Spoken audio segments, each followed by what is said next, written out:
नमस्कार, आयन भारत में आपका बहुत बहुत स्वागत है। आप देखना शुरू कर चुके हैं राष्ट्रपथ विद अर्चना सिंह। आज के इस वीडियो में बात करूंगी झारखंड विधानसभा चुनाव का दिल्ली विधानसभा चुनाव 2025 से क्या कनेक्शन है। हेमंत सोरेन की जीत देखकर कैसे सरजी के मन में एक के बाद एक लड्डू फूट रहे हैं। सरजी को लग रहा है जैसे हेमंत सोरेन जीत गए, जैसे उन्हें 34 सीटें मिल गईं, इंडी गठबंधन को 56 सीटें मिली 81 में से, उसी तरह से मैं भी बस अब दिल्ली जीतने की कगार पर हूं। किस तरह से सरजी के दिमाग में लड्डू फूट रहे हैं, किस तरह से सरजी के दिल के लड्डू। एक कह रहा है कि हाँ, हेमंत सोरेन जीत गया, अब मैं जीत जाऊंगा। हेमंत सोरेन भी तो मेरी तरह जेल गए थे, ईडी ने उन्हें गिरफ्तार किया था, वो जीत गए तो मैं भी जीत जाऊंगा।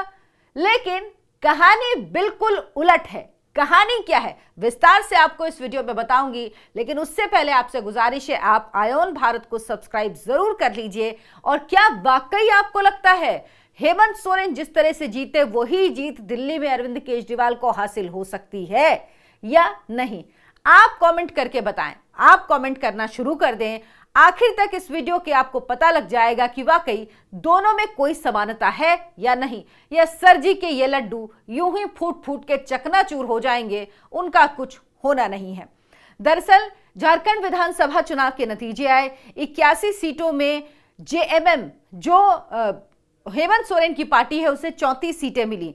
2019 में मिली थी 30 सीटें, यानी 4 सीट ज्यादा हासिल की। और पूरे इंडिया अलायंस को 56 सीटें मिली। सरकार बनेगी अब इंडिया अलायंस की, लेकिन पूरे इंडिया अलायंस को हेमंत सोरेन ने अपने कंधे पर बिठाकर नैया पार करवाई है। 16 सीट कांग्रेस को मिली, वो भी हेमंत सोरेन की वजह से ही मिली, क्योंकि राहुल गांधी, प्रियंका गांधी, इनमें से कोई वहां पर प्रचार करने गया ही नहीं। तो पूरी जीत जो झारखंड की है वो हेमंत सोरेन की जीत है। लेकिन इस जीत से अरविंद केजरीवाल क्यों खुश हो रहे हैं? दरअसल अरविंद केजरीवाल को लग रहा है कि जिस तरह से हेमंत सोरेन जीते वैसे ही दिल्ली में मैं भी जीत जाऊंगा। क्यों ये समानता वो देख रहे हैं? आपको याद होगा हेमंत सोरेन जेल गए थे, अरविंद केजरीवाल भी जेल गए। हेमंत सोरेन गए थे भूमि घोटाला मामले में, अरविंद केजरीवाल गए शराब घोटाला मामले में। हेमंत सोरेन जेल गए थे जनवरी में, 30 या 31 जनवरी की तारीख थी। 5 महीने जेल में रहे। 28 जून को उनको जेल से जमानत मिली और वो बाहर आ गए। अरविंद केजरीवाल इसी तरह से जेल गए, वो मार्च के अंत में जेल गए और सितंबर के 21 सितंबर को वो बाहर आए जेल से। तो 5 महीने से ज्यादा अरविंद केजरीवाल जेल में रहे। लेकिन मैं क्यों ये कह रही हूं कि भले ही हेमंत सोरेन ने भारी जीत हासिल की हो, आरोपी होने के बावजूद, जमीन घोटाला मामले में आरोपी होने के बावजूद, लेकिन सरजी को जीत नहीं मिलने वाली। क्यों नहीं मिलने वाली? ये जब दोनों का कंपैरिजन आप देखेंगे तो आपको क्लियर हो जाएगा।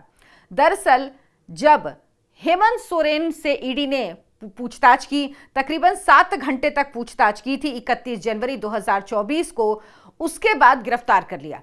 सबसे पहले हेमंत सोरेन ने क्या किया? वो गए राजभवन, जाकर अपना इस्तीफा दिया, क्योंकि उस वक्त वो सीएम थे, मुख्यमंत्री थे झारखंड के। और जैसे ही ईडी ने उनकी गिरफ्तारी की वो सीधे राजभवन जाकर इस्तीफा देकर आए, जो किया जाता है, क्योंकि आप सीएम रहते हुए जेल नहीं जा सकते। लेकिन हमारे सरजी तो सरजी हैं, उनसे तो हर वो काम की उम्मीद करिए जिसमें मॉरलिटी को कोने में रख दिया जाता है। उनसे आप नैतिकता की इतनी सी तिनके भर की भी उम्मीद नहीं कर सकते। सरजी से भी पूछताछ हुई 21 मार्च को, 3-4 घंटे तक उनसे पूछताछ हुई।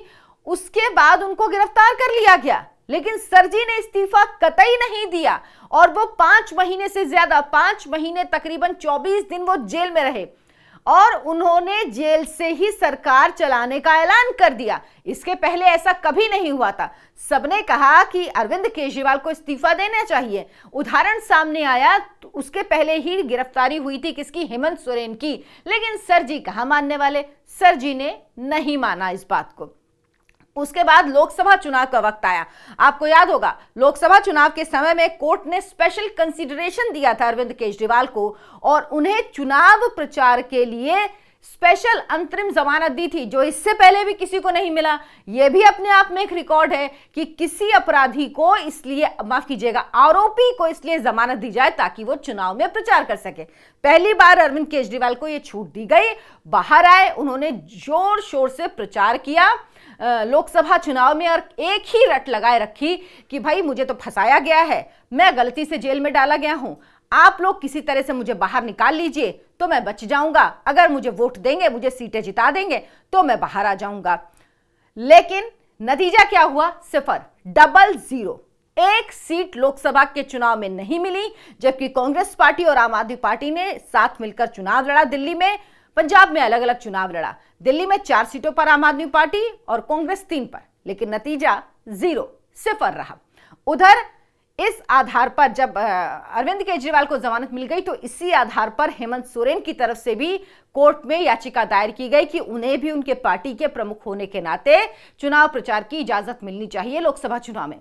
कोर्ट ने मना कर दिया क्योंकि स्पेशल प्रोविजन तो सिर्फ सरजी के लिए है। कोर्ट ने उन्हें जमानत नहीं दी। उन्होंने चुनाव हुए जब लोकसभा के, हेमंत सोरेन जेल में थे, लेकिन हेमंत सोरेन की पार्टी को 3 सीट मिली। और यह इसलिए महत्वपूर्ण है क्योंकि 2019 में हेमंत सोरेन की पार्टी जेएमएम को लोकसभा चुनाव में 1 सीट मिली थी। 1 से 3 का आंकड़ा पहुंच गया। हेमंत सोरेन ने प्रचार नहीं किया, हेमंत सोरेन जेल के अंदर ही थे। किसको क्रेडिट मिलता है? उस समय क्रेडिट गया कल्पना सोरेन को। अभी भी विधानसभा चुनावों में उनकी पत्नी कल्पना सोरेन ने जिस तरह का चुनाव प्रचार किया वो अभूतपूर्व है। उनको 3 बढ़त मिली, इसीलिए उसके बाद अब अगर आप कनेक्ट करेंगे तो आपको समझ में आएगा कि किस तरह से उनकी लोकसभा में भी बढ़त दिखी थी, लेकिन सरजी ने लोकसभा में भी नैया डुबो दी थी। तो विधानसभा में किस तरह से उनकी सीटें बढ़ सकती हैं, ये समझ से परे है। लेकिन सरजी को लग रहा है कि ऐसा हो सकता है। उनको लग रहा है कि जब वो आरोपी हैं, मैं भी आरोपी हूं, तो मैं भी जीत जाऊंगा। लेकिन आंकड़े अपने आप में कहानी बयां करते हैं। जेएमएम ने जो चुनाव लड़ा झारखंड में, वो इंडी अलायंस के तहत लड़ा। दिल्ली में जो चुनाव लड़ा जा रहा है विधानसभा का, उसमें दोनों ही पार्टियां, कांग्रेस और आम आदमी पार्टी, दोनों ऐलान कर चुकी है कि अलग अलग चुनाव लड़ेगी। यानी यहां पर इंडिया अलायंस नहीं होने वाला। वैसे भी लोकसभा चुनाव में इंडिया अलायंस हुआ था तो भी हमने देख लिया था कि क्या नतीजा निकला था, इसीलिए उसका भी फायदा नहीं मिलने वाला। अब सबसे बड़ा फैक्टर इसमें आता है कल्पना सोरेन और अरविंद केजरीवाल की वाइफ सुनीता केजरीवाल का। आपको याद होगा 31 मार्च रामलीला मैदान की वो तस्वीर, जब मंच सजा था, मंच पर एक तरफ बैठी थी कल्पना सोरेन, हेमंत सोरेन की पत्नी, उस वक्त हेमंत सोरेन जेल में थे, दूसरी तरफ बैठी थी सुनीता केजरीवाल, अरविंद केजरीवाल की पत्नी, और अरविंद केजरीवाल भी उस वक्त जेल में थे। दोनों ने कहा था कि झारखंड और दिल्ली के विधानसभा चुनाव में इसका बदला जनता जरूर लेगी। झारखंड में तो ये बात सच साबित हो गई, लेकिन दिल्ली में ये बात सच साबित नहीं होगी। जिस तरह से चुनाव प्रचार किया कल्पना सोरेन ने, कहा जा रहा है कि उसी तरह का सहयोग तो जब अरविंद केजरीवाल जेल में थे तो उनकी पत्नी सुनीता केजरीवाल ने दिया, उसी तरह से संभाला। क्या संभाला? बैकफुट से। अरविंद केजरीवाल क्या बात करते थे? भ्रष्टाचार के विरुद्ध लड़ाई, भ्रष्टाचार में गले तक, परिवार के खिलाफ लड़ाई, पत्नी को आगे कर रहे थे, लेकिन पार्टी में फूट पड़ जाती, इसीलिए भाभी जी को पीछे करना पड़ा। लेकिन इधर कल्पना सोरेन खुलकर मैदान में थी। उन्होंने 2024 में विधानसभा का बाय इलेक्शन भी लड़ा, उसके बाद इस बार भी उन्होंने चुनाव लड़ा जब विधानसभा के चुनाव हुए, और वो जीती हैं। यानी वो पार्टी के मेंबर भी थी, विधायक भी बनी, फ्रंट फुट से खेल रही थी। लेकिन क्या सुनीता केजरीवाल पार्टी की प्राथमिक सदस्य भी हैं? मेरी जानकारी में तो अभी तक नहीं है। तो सरजी चाह रहे थे कि सुनीता केजरीवाल को आगे करें, लेकिन इसके बारे में वो किसी से चर्चा नहीं करना चाह रहे थे। वो आधिकारिक रूप से शामिल करने में शायद उनको हिचकिचाहट हो रही थी। हालांकि सरजी को किसी चीज में नहीं होती, क्योंकि पार्टी से दबाव तक नॉन पॉलिटिकल व्यक्ति हैं सुनीता केजरीवाल। और आपने हरियाणा के चुनाव में देखा होगा जब सरजी जेल में थे, उसके पहले दिल्ली में देखा होगा, पंजाब में जब लिस्ट जारी की गई कि कौन कौन से स्टार प्रचारक होंगे, तो नंबर 2 में सुनीता केजरीवाल का ही नाम था जब अरविंद केजरीवाल जेल में थे। यानी नंबर 1 समझ लीजिए सुनीता केजरीवाल को ही बनाया गया था। लेकिन क्या वो उस तरह से प्रचार कर पाई? क्या उनकी अपील लोगों के बीच हुई? जमीन और आसमान का अंतर है। अगर आपने झारखंड विधानसभा चुनाव में कल्पना सोरेन का प्रचार देखा हो, कल्पना सोरेन ने जिस तरह से लोगों के बीच जाकर प्रचार किया, सपोर्ट किया, जिस तरह से हेमंत सोरेन का सपोर्ट किया, जिस तरह से अपनी पार्टी के लिए वोट मांगा वो, और दूसरी तरफ आप तुलना कीजिए सुनीता केजरीवाल की राजनीति में जो भूमिका रही जब अरविंद केजरीवाल जेल में थे। दोनों को देख के आपको समझ में आ जाएगा कि कहीं से कोई तुलना हो ही नहीं सकती। इसीलिए अगर अरविंद केजरीवाल को लगता है कि जो कल्पना सोरेन ने किया वो सुनीता केजरीवाल कर सकती हैं, तो वो गलतफहमी में है। अगर उन्हें लगता है कि हेमंत सोरेन को जीत मिली झारखंड के विधानसभा चुनाव में, इसीलिए उनको दिल्ली में मिलेगी, तो वो गलत सोच रहे हैं, क्योंकि साफ इंडिकेशन लोकसभा के चुनाव में मिल चुके थे जब हेमंत सोरेन की सीटें बढ़ी थी। और सबसे बड़ी बात है, हेमंत सोरेन को जब कोर्ट ने जमानत दी तो उन्होंने कहा कि कोई सीधा इन्वॉल्वमेंट हेमंत सोरेन का इस मामले में नहीं दिखता। लेकिन अरविंद केजरीवाल के लिए कोर्ट ने क्या कहा? अरविंद केजरीवाल ने जब यह कहा था कि उनकी गिरफ्तारी ही गलत है, उन्होंने अपनी गिरफ्तारी को चुनौती दी, तो कोर्ट ने क्या कहा? कोर्ट ने कहा था गिरफ्तारी बिल्कुल ठीक है, उनकी गिरफ्तारी बिल्कुल गलत नहीं है। अब एक और मामले को लेकर वो दिल्ली हाई कोर्ट गए, वो टेक्निकल आधार पर गए हैं कि मेरे ऊपर जब चार्जशीट दाखिल की गई उस वक्त जो कॉम्पिटेंट एजेंसी है उससे इजाजत नहीं ली गई थी, यानी एलजी से इजाजत नहीं ली गई थी, जो कि गलत बयानी और जिसकी पोल भी खुल जाएगी। अदालत में उसकी सुनवाई होनी दिसंबर में, उसके बाद ये मामला पूरी तरह से साफ हो जाएगा। तो सरजी बहाने बना रहे हैं, सरजी को और मनीष सिसोदिया को, जो उनके दाएं हाथ हैं, जिन्होंने सब कुछ अरविंद केजरीवाल के कहने पर किया, उनको तो किंगपिन तक कह दिया था। शराब घोटाला और भूमि घोटाला दो अलग अलग चीजें, और जो कोर्ट ने कहा अभी शुरुआती तौर पर, अभी दोनों आरोपी हैं, मामले की सुनवाई चलेगी, जांच हो रही है, सुनवाई होगी, मामला कोर्ट में चलेगा, उसके बाद फैसला होगा कि कौन दोषी है कौन दोषी नहीं।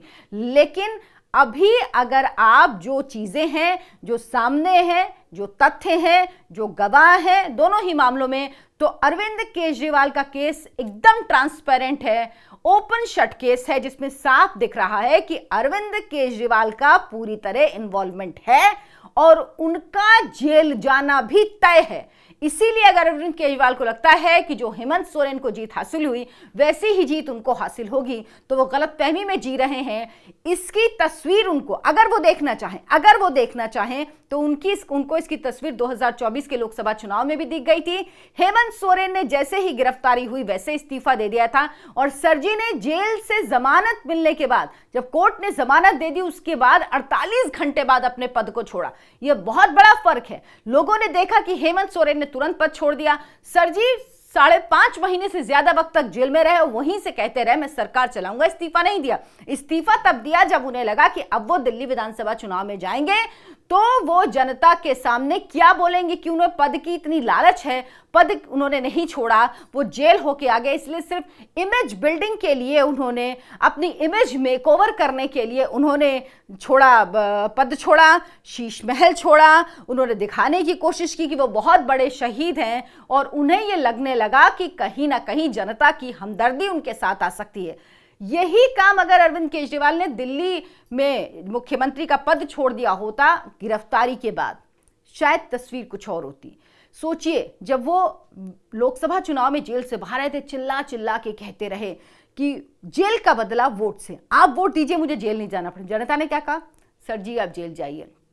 हरियाणा विधानसभा चुनाव में फिर गए, हरियाणा में क्या कहते रहे कि मुझे वोट दीजिए, जेल में मुझे भेजा था बीजेपी ने, गलत तरीके से फंसाया था, अगर आप वोट देंगे तो ये तय होगा कि वाकई मैं निर्दोष हूं। वो एक तरह से कहिए कि लोगों का मतदान इसलिए मांग रहे थे ताकि ये साबित हो सके कि वो अब आरोपी नहीं हैं, उन्होंने कोई भ्रष्टाचार नहीं किया। लेकिन जनता ने, हरियाणा की जनता, जिस हरियाणा को वो कहते हैं कि मैं हरियाणा का बेटा हूं, हरियाणा की जनता ने टोटली रिजेक्ट कर दिया। जितने उनके उम्मीदवार थे तकरीबन सबकी जमानत जब्त हो गई, लेकिन अरविंद केजरीवाल को समझ में नहीं आया। तो हेमंत सोरेन के चुनाव जीतने से अगर अरविंद केजरीवाल सपने देख रहे हैं तो वो सपने चकनाचूर हो जाएंगे, वो सपने कहीं से पूरे होने वाले नहीं। उसका आधार सिर्फ यही नहीं हो सकता कि एक घोटाले में जेल गया था, मैं भी जेल गया था, इसीलिए वो जीत गया तो मैं भी जीत जाऊंगा। दोनों की तस्वीर, दोनों की कहानी मैंने आपको बताई कितनी अलग है, कितनी डिफरेंट है। हेमंत सोरेन की कहानी क्या है और अरविंद केजरीवाल की कहानी क्या है, अब आप खुद तय करिए। क्या आपको लगता है वाकई कि अरविंद केजरीवाल दिल्ली विधानसभा चुनाव जीत पाएंगे? उन्होंने जिस तरह से झूठ का पुलिंदा चलाया है, उन्होंने जिस तरह से झूठे वादे किए हैं, शराब घोटाला किया, शीश महल बनवाया, स्वाति मालीवाल को पिटवाया अपने बंगले में।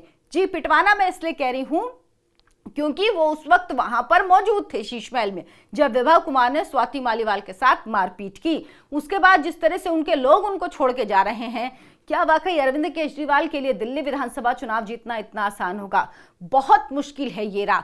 अगर थोड़ी सी भी आसान होती तो यकीन मानिए अरविंद केजरीवाल मुख्यमंत्री के पद से जेल से जमानत पर छूटने के बाद कभी भी इस्तीफा नहीं देते। आपको ये वीडियो कैसा लगा? आप क्या सोचते हैं इस बारे में? कमेंट करके हमें जरूर बताएं। हमारे चैनल आयन भारत को सब्सक्राइब कर लीजिए, वीडियो को लाइक करें, शेयर करें, ज्यादा से ज्यादा लोगों तक पहुंचाएं। धन्यवाद, नमस्कार।